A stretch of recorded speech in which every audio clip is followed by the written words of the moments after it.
Tim has been a friend for a very long time. He is now the Security 560. So if you have the G Pen, I'm sure you've heard of it.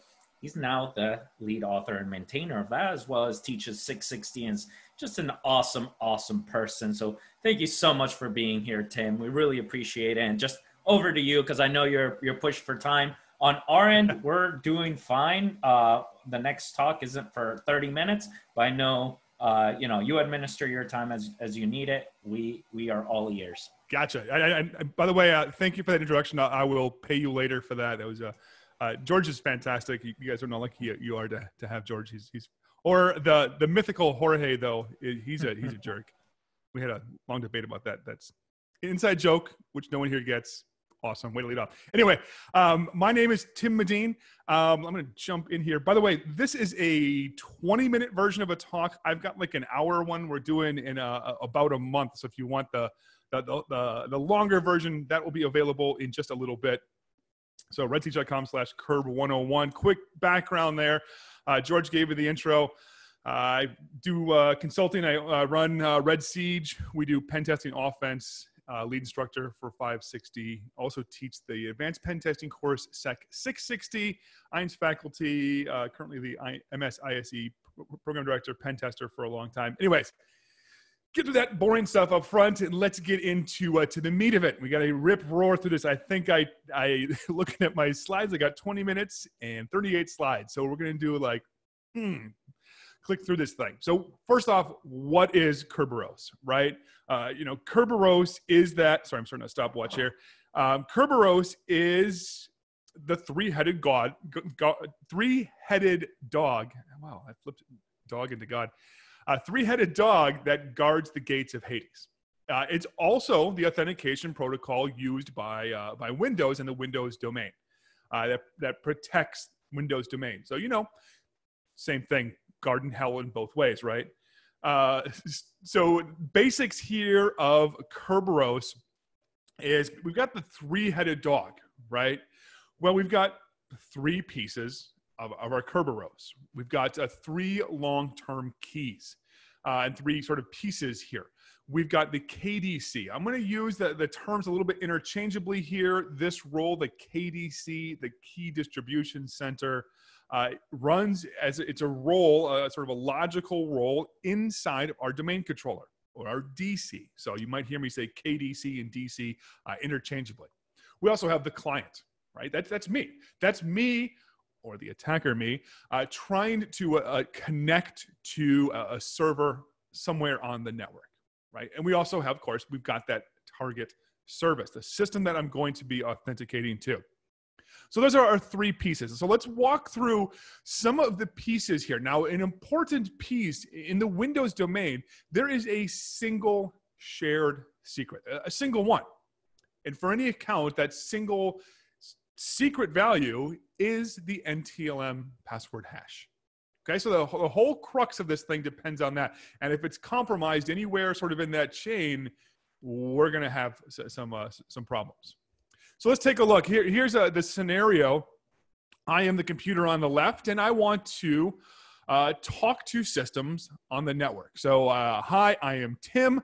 I would like to authenticate to something. Now this first request, I'm not actually going to be accessing any specific service. This is a ticket that allows me to do other things on the network. If you think about it, if you go to, let's pick Disney. Big Disney fan. Go to Disney, right? You pay up front, you show your ID, and they give you the magic band, right? This is sort of the magic band. This lets me go play in the fun house that is the Microsoft Windows domain. So what happens is that server, the KDC, the domain controller, sends me a timestamp. I encrypt it using my NTLM hash, send it back. Now, the KDC, the domain controller, knows who I am. It knows my hash. It can perform the same math and say, okay, this is indeed Tim. He has proved this is indeed Tim. So now, let's say I want to connect to a service. What I'm going to go, I'll go back to the DC, the KDC, and that domain controller, and say, hey, now I need to connect to the service.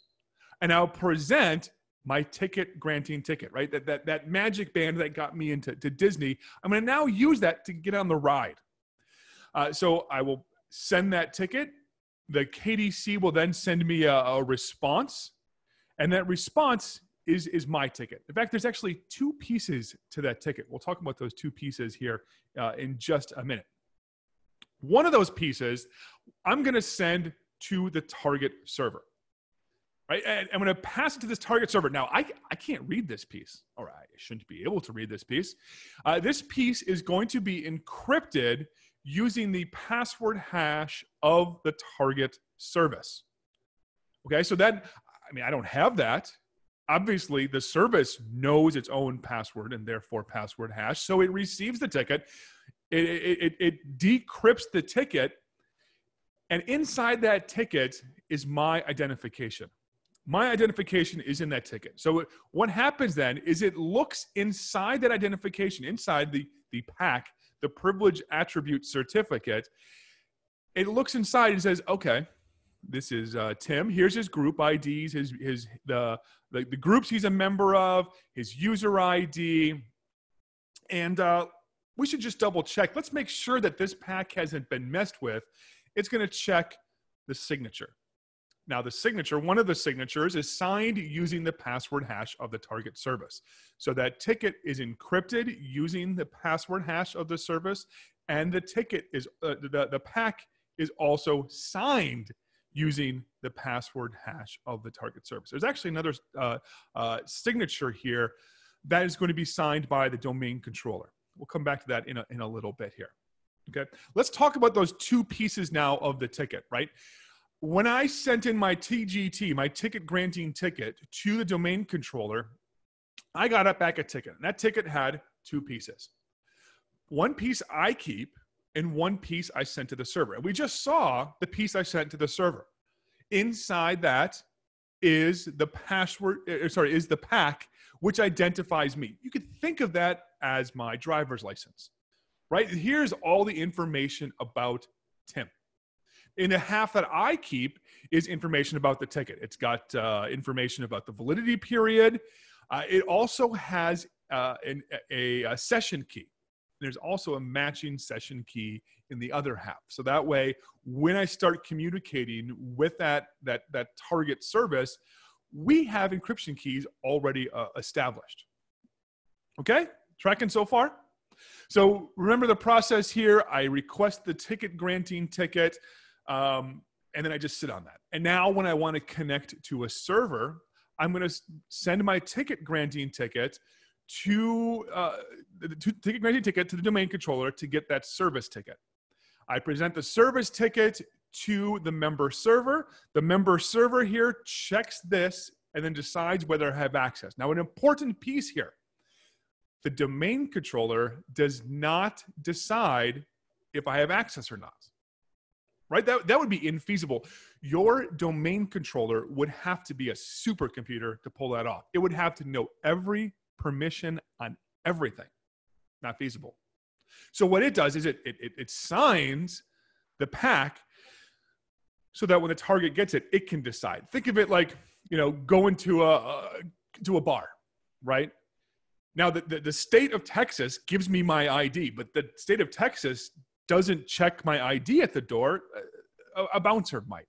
And we could think of it sort of that way, where we get this ID created by the domain controller, and then the member server decides, hey, does Tim have access or does Tim not have access?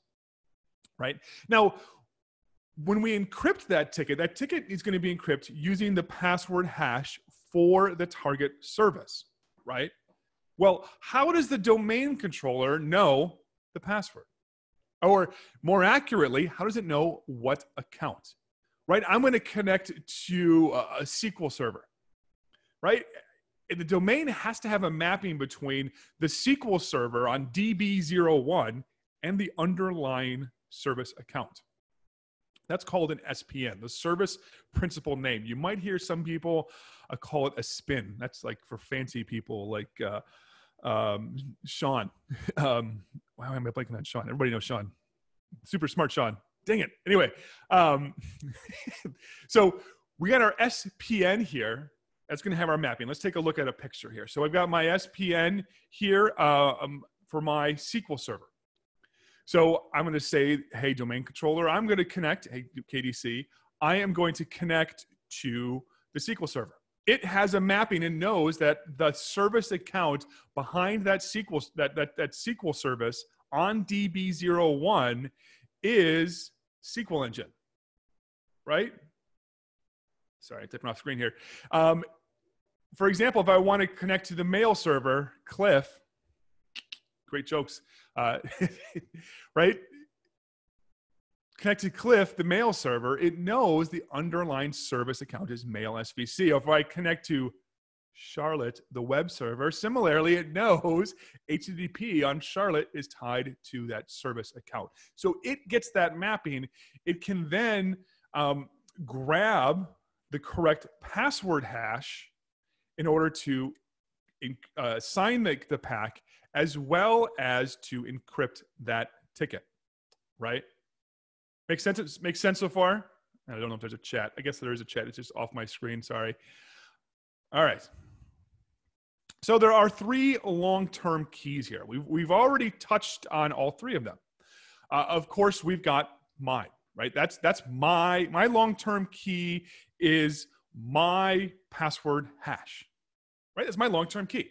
We've talked about the target service. The target service's password hash is used to encrypt the ticket. We also have that additional signature that we talked about by the domain controller. That is the password hash for KRB TGT. That is the KDC's long-term secret. Sean Metcalf, that's what I was talking about before. Sean's a great guy. I don't know if I forgot Sean. Anyway, so there's 3 long-term keys, right? Now, we've got plenty of attacks against the user keys. And we'll talk through, in the longer version, we talk through a lot more than we're going to be able to talk through here. Let's talk through one of my favorite attacks, Kerberoasting. It's a technique I came up with and released at DerbyCon 2014. Now, we've talked about that service ticket. The service ticket is encrypted using the password hash of the target service, which means if I can request a ticket for a service. Hey Tim, you're blocking your slides with your shell. Oh my gosh. Or your window. My window there? Weird. How did that happen? Good go. Cool. It's on a different screen and it just disappeared. Is that better? All good. Man, if only I presented before. All right. So anyways, talking about Kerberoasting, that ticket has the password material, right? So it's got the password material. It's encrypted using the password hash. So what I would like to do is request a bunch of tickets. I'm going to request all sorts of tickets. I'm going to request those tickets, and then what I can do is I can start cracking. We'll come back to the cracking in a second. Let's first talk about requesting the tickets. Now, because I'm getting the ticket from the domain controller, I don't have to talk to the member server. I don't have to talk to that service. That system could be firewalled off, right? I could be a regular user in accounting or finance, whatever, and I can't talk to that database server. I can still request a ticket. That system could be crashed. I can still request the ticket.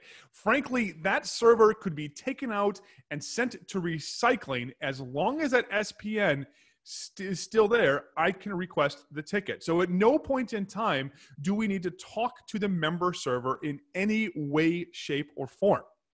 So I'm just asking the domain controller, like, hey, give me a bunch of tickets. So I request those tickets because remember, the server is what decides if I have access, not the domain controller. So the domain controller will happily give us tickets all day long.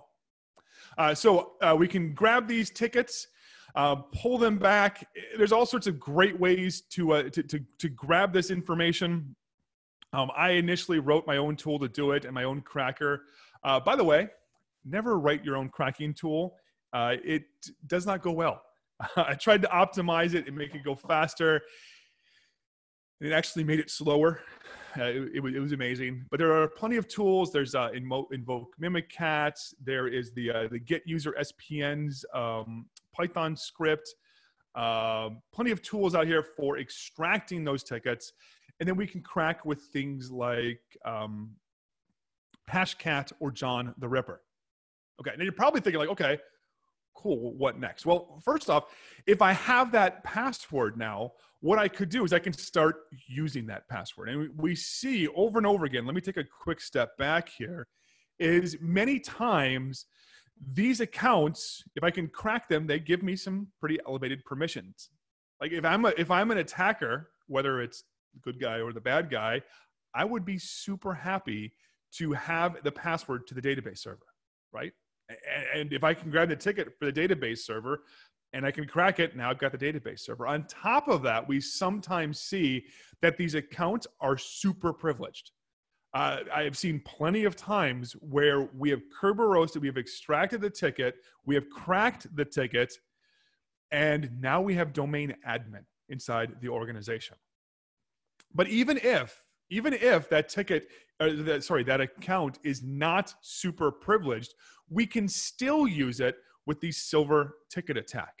With the silver ticket attack, what we can do now is, remember, the half of the ticket we send to the server is encrypted using the server's password hash. Guess what? I've got that. Remember, it's also signed using the password hash of the target service. I already have that as well. So what it allows me to do now is I can write my own tickets. So I can rewrite my own ticket. I can say, yeah, I'm Tim, the domain admin. So I can change it. I can give myself any sort of additional permissions. Now, you may notice or remember from earlier, there were two signatures. There was one using the password hash of the target service. The second one uses the KRB TGT. I'm not going to have that. I would have to compromise the domain. I mean, maybe I do, but I could do different attacks at that point. But let's just assume that I don't have that yet. I can still use that, even if this account isn't an admin. So here's a quick couple of screenshots where we can see here, I am just Tim. I am a regular domain user. There's no special privileges associated with this account, just Tim, the regular user. And Tim is not a member of the local administrators in any way, shape, or form. I'm going to quickly use the invoke Kerberoast here to extract the ticket. So we can see here, we've got MS SQL Service is the second piece there, that big old chunk, and it maps to the SQL engine. We can then take this to something like Hashcat and crack this sucker. So we can take this as an offline attack. So what I essentially can do is offline attack all of your Kerberos service accounts. Jeff McJunkin puts it this way. It's technically a little bit incorrect, but it is the most succinct, simple description I've ever heard. Is what Kerberoasting allows you to do is essentially attack the password of the service account without any sort of lockout. Right? I mean, we're taking it offline, but that's sort of a simple way to put this. So I get the ticket. Remember, I can request tickets for anything. I can crack this on my cracking rig for days, weeks, months, years, who knows, as long as I want to. And then I could come back, use that account, or I can rewrite my ticket. So here's what I'm going to do. Here is my, let's say my target account. So my target account in this case isn't privileged. If it was privileged, I could just use it straight away. But this account is just a regular old boring user. And if regular Tim tries to log into this database, right? Boom, doesn't work. Tim doesn't have access to the database. What I'm going to do, though, is because I've got this password hash, I can now create a silver ticket. I know the tool says golden, but that's the tool inside of Mimikatz that generates the ticket. It's still the golden ticket piece. But I give it the password hash now of the target service, and I fake it, and now I am going to be somebody else. So I'm going to keep my name. Let's keep my name the same, but I'm going to use the RID of Bob. And Bob is an admin, and Bob has access. So I can then inject that into RAM, access the remote system. And if I were to check, it would say that my username is Tim, but my RID is that of Bob. So we get a weird mismatch in the logs, which is pretty cool. And here I'm going to try to read another database, the plan for world domination. Bob has some database access, but not enough. Let's take a look at what the SQL server sees. The SQL server sees that I am indeed Tim, but I am also Bob. Right? My username says Tim, but if I take the SID and resolve that, I'm actually Bob. That's kind of weird, right? Let's take it up a notch. Let's change my ticket even more. I'm going to adjust my ticket here. I'm going to add groups 512, 513, 518, 519. Those are all of the things that say admins. Now what's going to happen is I'm going to generate that ticket. I'm going to send this sucker in. Now I can read the plans for world domination because I am domain admin. I have privileges to everything, and I can keep my same RID if I want to. So I am Tim authenticating, and somehow Tim is getting access to these various pieces. Somebody looking at this be like, Tim doesn't have permission. How does that even make sense? Let's take it up a notch. We could turn on our troll mode if we want. Let's change my RID to 9999, a RID that doesn't exist, and let's change the username to your mom. Now imagine IR going through this, be like, man, the bad guys accessed the database. Cool. What account was it? Your mom. I'm sorry. Speak up. Who? Your mom accessed the database server, right? Your mom is not an actual legitimate account. The RID doesn't exist. We are sort of popping in here, and people are gonna be like, where the crap did this come from? And this all comes from compromising the password for the service account. Now, again, if the service account was privileged, we could use it straight away. Otherwise, we could service ticket this thing. It's sort of like the McLovin from, whatever the name of the movie is. I'm totally blanking on that. So anyways, long story short, let me see how we're doing on, I think I'm pretty close on time. Shoot, a minute over. Anyway, so I wrote a module for SCYTHE here. It doesn't do the cracking because that would take some dedicated horsepower to do it. But what we can do is a couple of different ways inside of SCYTHE. We can just use the Kerberoast a tool here to list the crackable, potentially crackable accounts. And we can actually pass through authentication, or alternatively, we could give it credentials. So if we had our own credentials, we could say, hey, I'm going to use these credentials to request tickets. So either pass through to request the tickets or use alternate credentials. So that is my time. Tried to hit it as close as possible. Sorry, I'm like a minute and 20 seconds over. But feel free to check us out if you want the longer version in a little bit. Are there questions? Anything else, George? Superbad was the name of the movie. Superbad. Everyone was cracking up at your mom getting owned. And yeah, you can't reference Jeff McJunkin and then McLovin in the same. Because now he has a new name. People are like, wait, the guy he referenced earlier. What? I forgot to start up I was trying to watch Discord and there was too much flying by, and I'm like, that's just distracting. Yeah. It didn't work. But engagement is good, and we appreciate it. And this is why you put 15-minute breaks. It's like we've done this before, right? So you don't actually get a break now. I mean, you do, Tim. You get to go back to teach, and thank you so much. I got a class in 3 minutes. I know. Thank you so much. We appreciate it, and we're gonna put your module on the marketplace. So just looking at my screen, I see George and Adam and Bryson, and it looks like the progression into maybe insanity in some way. Like George is clean shaven, Adam's going to facial hair, and Bryson's like, I have not seen electricity in 6 months. I like that. I'm the insane one. Thanks, Tim. Yeah. I'm just jealous of your beard. It's amazing. What's funny, it's also a timeline of who's worked here the longest, right? I just started. Adam's been here. Oh, is that the deal? Adam's number 4, and Bryson's been here since day 1. No one's allowed to shave after they start. Is that the deal? If I grow mine out, the job demands it. What's that? Yeah. The job demands it. Nice, gentlemen. I got to run back to class. We start in 2.5 minutes, so we will catch you later. Thanks for having me. Thank you so much. Thanks, Tim.